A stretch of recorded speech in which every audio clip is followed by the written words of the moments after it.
N'ibijyanye n'umuhamagaro w'abayisilamu ku masengesho adhana ariwo twita ko ari ijambo tuvuga ko Allahu Akbar, Imana niyo nkuru isumba byose. Ni umuhamagaro abayisilamu bakoresha bahamagarira abantu kuza gusenga.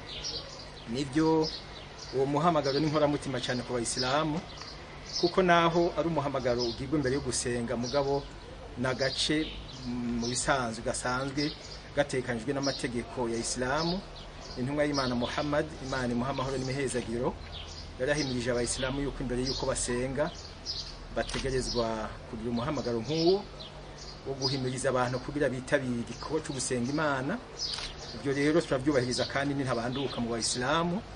Uburyo rero bishirwa mu ngiro nico hanini usanga gituma abantu bamwe bamwe bagira bati umuhamagaro haraho usanga urenza ijwi rikaba rirerire cyane. Mu bihe bimwe bimwe byo mwijoro ugasanga biratera ingorane ku bantu bamwe bamwe cyane cyane batari abayisilamu.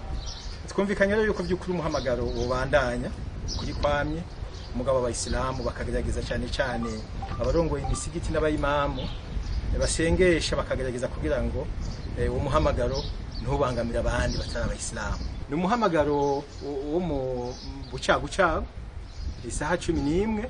Uwo muhamagaro nawo kenshi uba abantu bariko baritegura kuja mu buzi isaha 11:00, isaha 10:30, isaha 11:00 ivuri iminota 15.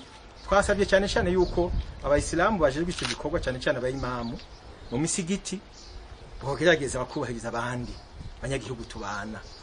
Mugabo umuhamagaro wo isaha 9 ivyo mu mategeko yacu ntabiriho. Haraho usanga bajya abayimamu bato bato bicishije ahabo bagakora ibintu bihushanye n'intumbero tuba twabahaye. Tuvuye ngaha yo twumvikanye yuko tugiye kugirisha inama.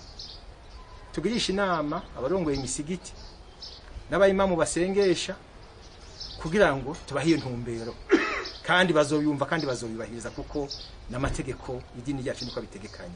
Impanuro nyamukuru cyane cyane tuyibwira abayisilamu, cyane cyane abayisilamu bato bato barazi neza yuko hari inzego muri Islamu. Ntatekenje inzego ari cyo umuntu abona kimubakiye cyangwa abona ati ikintu genda abona ko kitatunganye neza, aregera abajejwe izo nzego akababaza ati ibintu bimeze gute, bakamusigurira.